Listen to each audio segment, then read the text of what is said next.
एक साधक भाई ने प्रश्न किया कि क्या सकाम नाम लेना चाहिए? क्या सकाम भाव से नाम लेने पर कोई लाभ नहीं होता? क्या सकाम भाव नाम लेने के पूर्ण लाभ से आपको और मुझे वंचित कर देता है? इस प्रकार सकाम भाव से संबंधित भाई की जिज्ञासा है। आइए इस प्रश्न के समाधान हेतु आप और मैं संपूर्ण भक्ति कुंभ परिवार श्रद्धा सहित पूज्य भाई जी श्री हनुमान प्रसाद जी पोदार के चरणों की ओर चलते हैं। भाई जी की पुस्तक से भाई जी के भावों को भाई जी के शब्दों में इस प्रश्न का समाधान प्राप्त करते हैं। जय श्री हरि। पूज्य गुरुदेव के चरणों में बारंबार प्रणाम। साधक का सकाम भाव। भाई जी लिखते हैं कि हम बहुत बड़ी मूल्यवान वस्तु को बहुत सस्ते दामों पर बेच देते हैं। सिर में मामूली दर्द होता है और उसे मिटाने के लिए राम राम राम राम राम राम कहते हैं। 150 रुपयों की कमाई के लिए राम नाम लेते हैं। स्त्री बच्चों की आरोग्यता के लिए नाम लेते हैं। बड़ाई मान पाने के लिए नाम लेते हैं।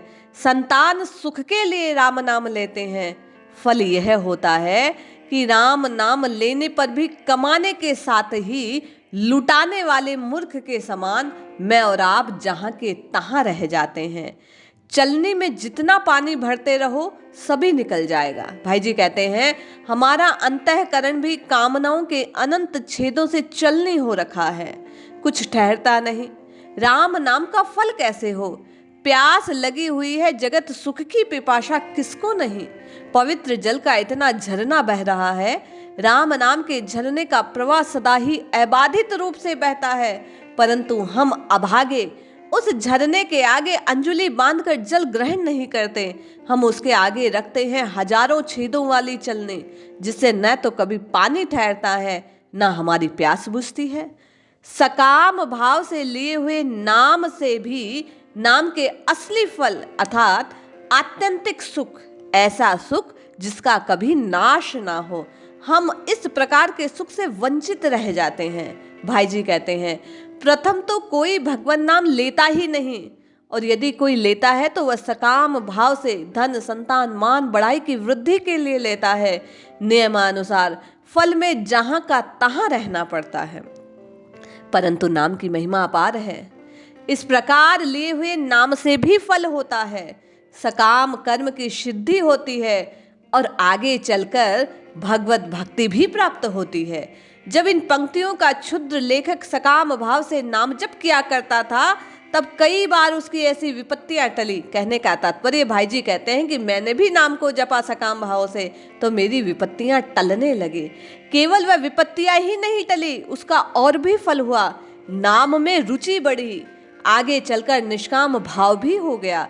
भगवान नाम लेने का अंतिम परिणाम है भगवान के एकांत प्रेम हो जाना। एकांत प्रेम होने के बाद प्रेममय के मिलने में जरा भी विलंब नहीं होता। जैसे ध्रुव को विभीषण को राज्य की प्राप्ति हुई और भगवत प्रेम भी मिला। इसलिए शास्त्रों में चाहे जैसे भगवान का नाम लेने का बड़ा उत्तम बतलाया गया है। भगवान ने गीता में इसीलिए अर्थार्थी भक्त को उदार और पुण्यात्मा बतलाया है। अंत में कहा कि उन्हें मेरी भक्ति की प्राप्ति होती है, क्योंकि सकाम भाव से अन्य सबकी आशा छोड़कर, अन्य सबका आश्रय त्याग कर केवल भगवान की भक्ति के परायण होना भी बड़े भारी पुण्यों का फल है। अतएव सकाम भाव से भगवान के नाम ग्रहण करने वाले लोग भी बड़े पूज्य और मान्य हैं। भाई जी कहते हैं परंतु उनको सकाम भाव की प्रतिबंधकता के कारण नाम के वास्तविक फल अर्थात नामी के प्रेम की, स्वयं नामी की प्राप्ति में विलंब होता है। ऐसा नहीं है कि आपको और मुझे भगवान मिलेंगे नहीं, लेकिन कुछ विलंब होगा। इससे यह सिद्ध हो गया कि नाम से फल तो अवश्य होता है, परंतु अश्रद्धा, अविश्वास, कामना के कारण उसके असली फल की प्राप्ति में देर हो जाती है।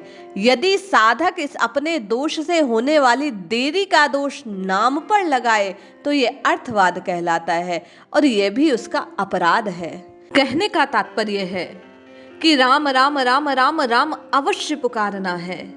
प्रारंभ में जब आप और मैं सकाम भाव से राम नाम की रटना लगाना आरंभ करेंगे तो वही राम नाम के प्रताप से आप और मैं निष्काम हो जाएंगे। वही राम नाम आपको और मुझे मोक्ष की ओर उन्मुख कर देगा।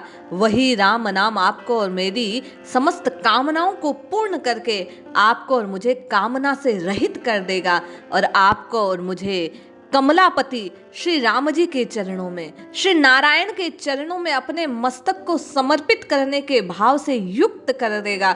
आप और मैं सकाम भाव से रहित हो जाएंगे।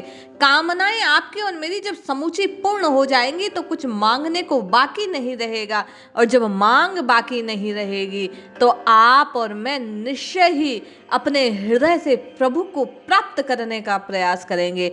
और सकाम भाव से राम राम राम राम राम की रटना लगाकर जो आपने और मैंने यात्रा प्रारंभ की थी, वो निष्काम होकर राम जी के चरणों तक पहुंचा देगी। इसलिए जैसा भी भाव हो, जो भी कामना हो, जो भी इच्छा हो, उसी की पूर्ति के लिए पहले प्रारंभिक बिंदु में राम नाम अपनाना चाहिए, जपना चाहिए और धीरे धीरे प्रभु से प्रार्थना करनी चाहिए कि हे प्रभु, वो सामर्थ्य हमें प्रदान करें कि इन छोटी मोटी मांग के लिए हम इतने महिमामय नाम को व्यर्थ ना जाने दें। निश्चय ही वे करुणा निधि आपकी और मेरी इस बात को स्वीकार करेंगे, प्रार्थना को पूर्ण करेंगे, आपको और मुझे निष्काम कर देंगे। इसलिए रटते रहिए, जपते रहिए, प्रभु को पुकारते रहिए, निश्चय ही आपका और मेरा कल्याण होगा। जय श्री हरि।